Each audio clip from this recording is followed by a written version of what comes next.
When we think of Moses spending 40 years in the desert, it's easy to picture this aimless wandering, right? Maybe some kind of punishment.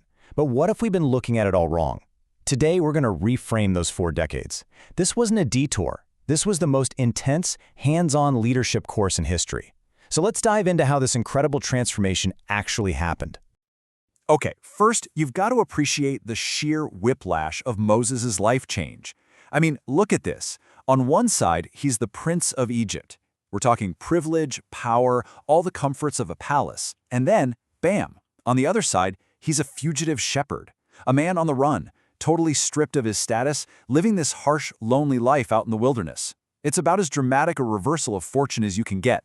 And that massive shift brings us to the big question we're tackling today. How on earth does a man go from being an outcast, a literal shepherd on the run, to becoming the leader who would guide an entire nation out of slavery? Well, the answer, it's hidden in the desert itself. See, that desert wasn't a prison. It was a crucible. Think of it more like a university, where the curriculum was survival, solitude, and just plain struggle. This was the training ground that was going to forge a statesman out of a shepherd.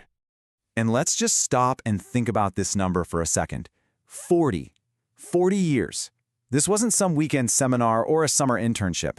This was a profound, 4-decade-long transformation. It was this slow, deliberate process of unlearning all the politics of the palace and mastering the raw lessons of the wilderness. So, if the desert was a university, what was on the syllabus?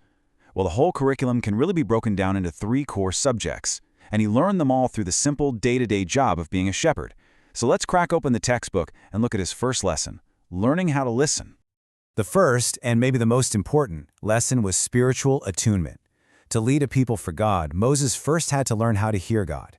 And you just couldn't do that in the Egyptian court, right? With all the noise, the politics, there was no room for quiet reflection. But the desert, in its vast emptiness, well, it provided the perfect silence. And this really breaks down how that worked. Look at what that solitude gave him. Countless hours to just think, which led to this deep habit of prayer and meditation. And that practice is what opened him up, made him receptive to divine guidance. It all leads up to that critical moment, the encounter at the burning bush. Let's be honest, that kind of encounter could never have happened in the palace. It needed the absolute stillness of the desert. Now, leading a nation isn't just about big strategies and giving orders. It's about empathy. And that's not something you learn from reading scrolls or sitting in court meetings. Moses learned it on the ground by caring for some of the most vulnerable creatures out there, his flock of sheep. And this is where it gets really brilliant. Check out the direct parallels. Protecting your flock from predators? That's Crisis Management 101. Having to find water in a barren desert? That teaches you a level of resourcefulness you can't imagine. Patiently guiding stubborn, scared sheep? That's the literal definition of empathy and mediation. And navigating treacherous terrain every single day? That's how you build decisive strategy. Every task was a practical, real-world lesson in leadership. And for his final course, a masterclass in crisis management. The desert is an unforgiving place. One wrong move can be fatal. This constant, low-level state of crisis forged this unbreakable resilience in him. It was preparing him for much, much bigger crises down the road. And you can see right here how these smaller shepherd challenges were just dress rehearsals. On one hand, you've got finding a small spring for a few dozen sheep. On the other, the monumental task of finding water for an entire nation. One is about navigating a rocky path. The other is about leading a whole people through a hostile wilderness. These experiences gave him the cool head he needed to handle huge conflicts, like the whole golden calf incident, without completely falling apart. And so, after 40 years, his education was finally complete. He had graduated, with honors, from the University of the Wilderness, and now it was time to put every single one of those lessons into practice. The shepherd was finally ready to become the statesman. So here it is, the whole journey laid out in 3 clear steps, from the unearned privilege of being a prince through the humbling, character-building school of a shepherd to finally emerge as the leader of a nation. That second step, being a shepherd, it wasn't a fall from grace.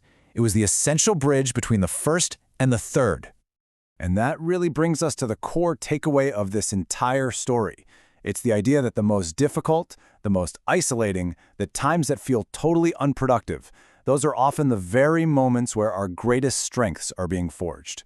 Personal trials aren't just things to get through. They're the raw material for truly transformative leadership. So, that leaves us with one last thing to think about. We all face times that feel like a wilderness, right? Times of struggle or uncertainty or just feeling alone. The lesson from Moses is to maybe stop asking, "Why am I here?" and start asking, "What is this place preparing me for?" What desert in your own life might just be your ultimate leadership course?